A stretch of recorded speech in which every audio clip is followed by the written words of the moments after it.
گزارش سے سن لیجئے کہ جو بہت سی روایتیں عام طور پر بیان کی جاتی ہیں، یہ حقیقت ہے کہ وہ تحقیق کے معیار پر بالکل پوری نہیں اترتی. یعنی قیامت کی علامتوں کے ضمن میں آخر میں کیا واقعات ہوں گے، یہ آپ کو معلوم ہے کہ سب سے زیادہ مستند روایت وہ ہے جس کو حدیث جبریل کہا جاتا ہے. اور اس میں کوئی شبہ نہیں ہے کہ شاید حدیث کے پورے ذخیرے میں اس پائے کی کوئی چیز آپ کو نہیں ملے گی.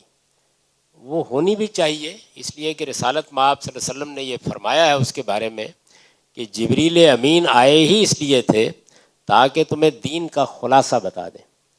اس میں جبریل امین نے یہ سوال کیا ہے رسالت مآب صلی اللہ علیہ وسلم سے کہ ایمان کیا ہے، آپ نے جواب دیا. اسلام کیا ہے، آپ نے جواب دیا. احسان کیا ہے، آپ نے جواب دیا.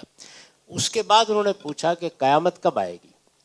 تو رسول اللہ صلی اللہ علیہ وسلم نے فرمایا کہ قیامت کے بارے میں میرے اور آپ کے علم میں کوئی فرق نہیں ہے، نہ میں جانتا ہوں اس کا وقت نہ آپ جانتے ہیں. تو انہوں نے کہا کہ اچھا کوئی اس کی علامتیں بتا دیجئے. تو دیکھیے یہ بہترین موقع تھا کہ اس میں کوئی تفصیل کی جاتی ہے. جس طرح کے واقعات عام طور پر کہانیوں اور قصوں کی شکل میں بیان کیے جاتے ہیں وہ بیان کیے جاتے ہیں. رسالت مآب صلی اللہ علیہ وسلم نے اس موقع پر یہ فرمایا کہ قیامت کے قرب کی، قیامت کے نزدیک آنے کی دو نشانیاں ہیں. ایک یہ کہ غلامی بطور ایک ادارے کے ختم ہو جائے گی. دوسرے، عرب کے ننگے پاؤں ننگے بدن پھرنے والے چرواہے عمارتوں کی بلندی میں ایک دوسرے سے مقابلہ کر رہے ہوں گے. تو رسالت مآب صلی اللہ علیہ وسلم نے جو بات کہی وہ یہ تھی، اور یہ حرف پوری ہو گئی، ایک ہی وقت میں پوری ہوئی. یعنی کم و بیش یہ 20ویں صدی کا نصف ہے جس میں دنیا نے دونوں چیزیں بچشمِ سر دیکھ لیں. غلامی کا ادارہ جو صدیوں سے انسانیت کے لیے ایک لعنت بنا ہوا تھا، اس کا خاتمہ ہو گیا. قانونی طور پر 1946 میں اعلان کیا گیا. اور یہی وہ زمانہ ہے کہ جس میں اللہ تعالیٰ نے وہ اسباب پیدا کیے کہ فی الواقع عرب کے ننگے پاؤں ننگے بدن پھرنے والے چرواہے عمارتوں کی بلندی میں دنیا کا مقابلہ کر رہے ہیں اور آپس میں بھی ایک دوسرے کا مقابلہ کر رہے ہیں. تو قیامت کے قرب کی یہ علامت بیان ہوئی ہے. دوسری چیز وہ ہے جو قرآن میں بیان ہوئی ہے، اور قرآن مجید نے ایک اشارے کے طریقے پر یہ بیان کیا ہے. اس اشارے کو اگر آپ تفصیل سے سمجھنا چاہیں تو اس کے لیے بائبل کا مطالعہ کرنا چاہیے.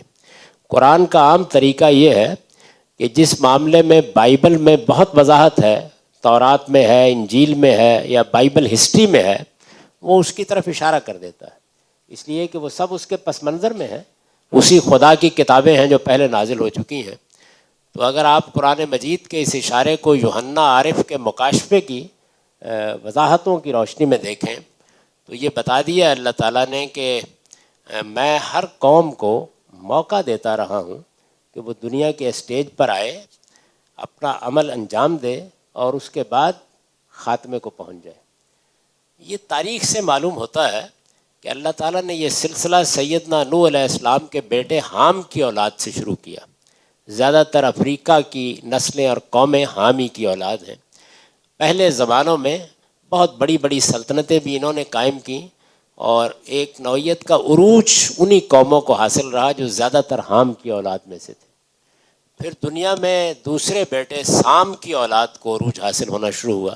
سامی نسلوں کو بڑی بڑی سلطنتیں قائم کرنے کا موقع ملا، اور یہ معلوم ہے کہ یہ سلسلہ ہمارے قریب کے زمانے تک جاری رہا ہے. اس کے بعد پھر تیسرے بیٹے یافس کی اولاد ہے جو اب پوری دنیا پر آہستہ آہستہ حکومت کر رہی ہے. ترکوں کی عثمانیہ سلطنت جس کو کہتے ہیں، وہ بھی در حقیقت سامی نسلوں کے خاتمے کا اعلان تھا. یعنی ان کا اقتدار ختم ہو گیا اور ان کی جگہ یافس کی اولاد نے، ترک یافسی کی اولاد ہیں، دنیا کا اقتدار سنبھالا. تو ایک لحاظ سے مسلمان ہو کر بھی خدا کی اسکیم کے پاس کے نتیجے میں انہی کے پاس اقتدار گیا. یافس کے بہت سے بیٹے تھے. انہی کے ایک بیٹے کا نام یابان تھا جس کے نام پر جاپان ہے. یہ توبالسک، ماسکو، وسط ایشیا، یہ سب کے سب انہی کے علاقے ہیں. اور انہی کے دو بیٹے ہیں گوگ میگوگ، جن کو یاجوج ماجوج کہا جاتا ہے. تو اس وقت دنیا میں کم و بیش جتنی اقوام برسر اقتدار ہیں وہ سب انہی کی اولاد ہیں. تو قرآن کہتا ہے کہ جب یاجوج ماجوج پوری دنیا پر غلبہ حاصل کرنے کے لیے ایسے معلوم ہوگا کہ جیسے ہر ٹیلے سے نکل پڑے ہیں، بس یہ قیامت کی ابتدا ہوگی. جو مستند ترین چیزیں ہیں وہ یہ ہیں جو بیان ہوئی ہیں. اس معاملے میں. باقی زیادہ تر داستانیں ہیں، کہانیاں ہیں، قصے ہیں. آپ کہہ سکتے ہیں کہ ایک وشفل تھنکنگ ہے جس نے روایتوں کی صورت اختیار کر لی ہے. بہت کم کوئی چیز ایسی ہے کہ جو استناد کے درجے پر پوری اترتی ہو، جس کو مستند کہا جا سکے، جس کو واقعی یہ حیثیت دی جا سکے.